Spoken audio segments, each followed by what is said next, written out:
want to start by talking about how the last few weeks have been for you. Can you run me through the emotion of when you first found out to how you're feeling today? Yeah, the beginning was shock. It was on a Sunday, last Sunday of South by Southwest, which is usually so much fun for the city. And at 8 or 9 p.m., the murder investigator, Chris Anderson, came to my door and asked me if I knew Eddie. I said, of course, and I asked if anything bad had happened to him, and he said I should come inside and talk about it. And it was weird. It's like I just knew.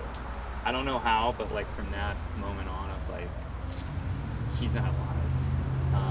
And so it was just shock, and my heart was just pumping and racing, and I tried to be of help, but I don't know a lot about what happened that night and some of the friends that he was with. So we're hoping we can find something out. The person who's accused of doing this is still on the loose. There's not even a suspect description. And you and I have spoken. This is a continuing issue in Central Texas and across the nation. How do you feel that one of your closest friends fell victim to this?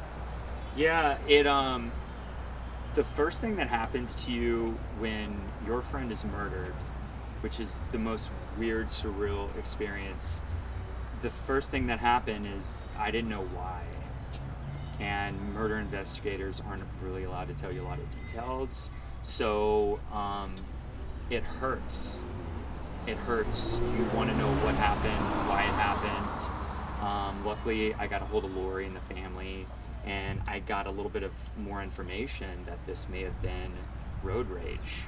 And so it felt a little bit of closure, and then I felt even more frustrated and hurt because you're going to murder someone for cutting them off. So I don't know what Texas's problem is. I'm from Texas. I'm vastly proud of my state, vastly proud of Austin. We love this place. This is our city. It's baffling that people are getting murdered and they don't know each other. And it's got to stop. That, and I guess, could you just kind of talk about who he was as a person? It seems like he had a larger-than-life personality. Yes, Eddie had more of a social life than I did. I'm 40, he's 47, 48. He was out all the time, loving life. Had such a good clique of people.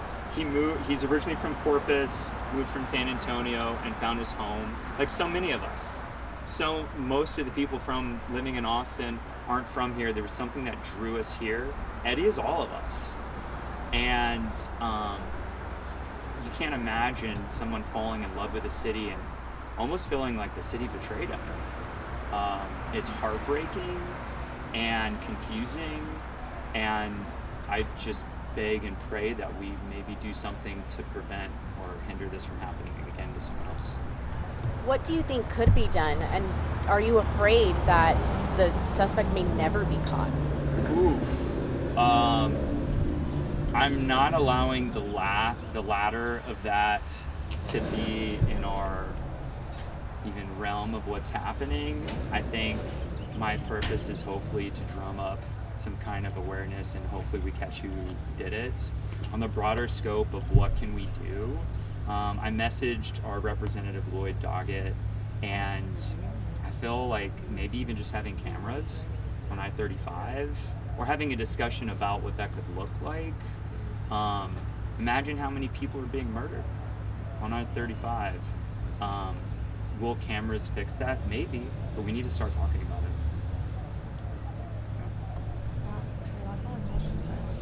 One of the last questions I want to ask you is, this memorial is happening, and I know it's reserved for family, but so many people in the community love Eddie, and he's held with such high regard. How do you feel knowing that so many people are gathering here to celebrate his life?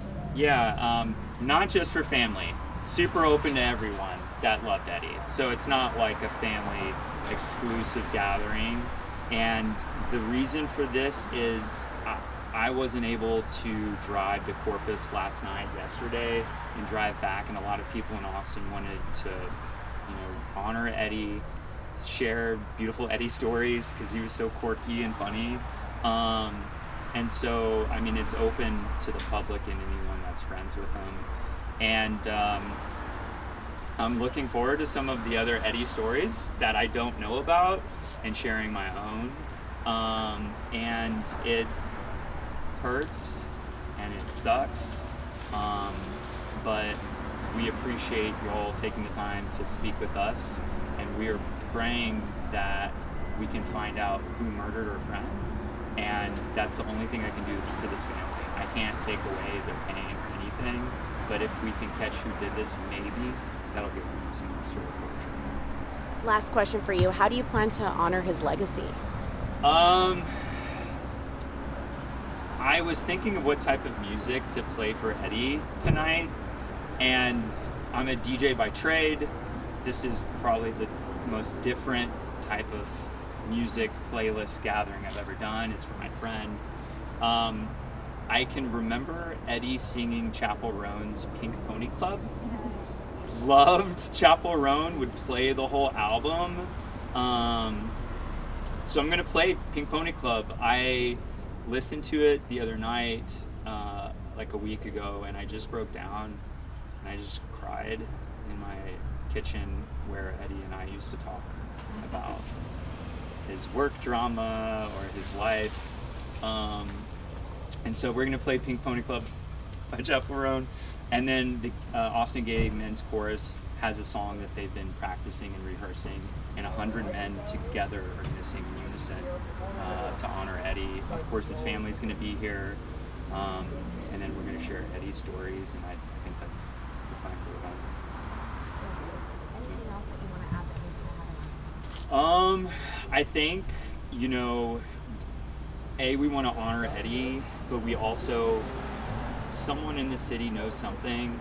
We've been posting on Reddit. Some of those posts have gone semi-viral about people who may have heard different things that night, March 17th, so technically 16th into 17th, 3:30 in the morning on I-35 is when Eddie was shot. Someone may have seen anything. I believe there's a reward, $1,000 reward. It may have gone up since then. Please, anyone that has seen anything, reach out to Crime Stoppers and let's help the family. Eddie loved this city. He was a part of our community, and it's our time to support him. Thank you for watching. Please hit the subscribe button and get the latest news by downloading the CBS Austin News app.